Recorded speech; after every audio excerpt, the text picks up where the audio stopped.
Hi guys! Duman nga pala ako dito sa maliit na store paghahatid ko sa alaga ko kasi nga wala na pala akong noodle guys. Noodles is life for me. Alam nyo guys, kahit araw-arawin ko kumain ng noodle, hindi ako magsasawa. Uy!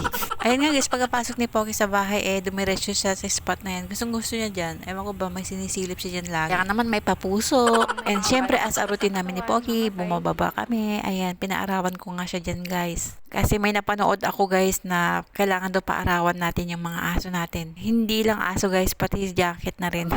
Para daw mamatay yung mga viruses. Ang sabi nga guys, kailangan 15 minutes pero 5 minutes lang kay Poki kasi hinihingal na siya. Ang bilis na talagang hingali ni Poki guys. Kaya nga naman tinawag ko na siya sa lilim. Pagkatapos nga namin magpainit ni Poki guys, umuwi na kami ng bahay. Syempre before anything else, bibigyan ko muna si Poki ng kanyang treats kasi napakabait niya. Sobrang galing na rin ni Poki dun sa mga tinuro ko sa kanya. Ang bilis niya matuto guys kahit kailan ko lang siya tinuruan.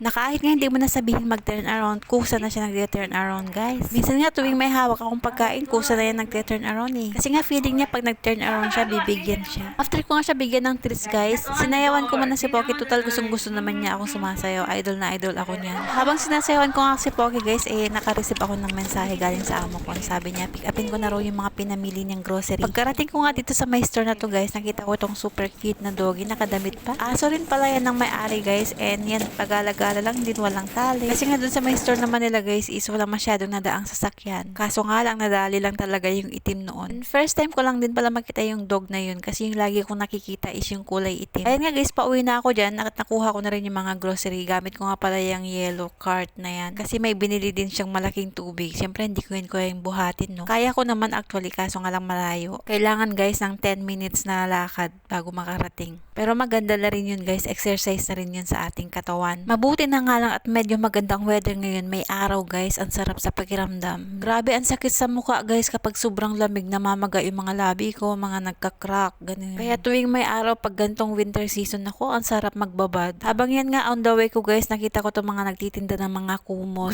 Gusto kong bilhan si Poki ng kumot guys, kaso nga lang ayaw ni amo. Ewan ko ba dun kahit naman hindi niya pera yung gagamitin ko, yung pambili ko is ayaw pa rin niya. Bakit paro ang kapal-kapal naman dun ng balahibo ni Poki, hindi na raw kailangan ng kumot. Pagkatating ko nga ng bahay guys, ay nadatnan ko si Poki nakatihaya na naman. Pwede ko na rin sigurong palitan yung pangalan niya ng Bukaka. Total hindi naman na siya pinopoknat guys, kaya Bukaka na lang kaya pangalan niya.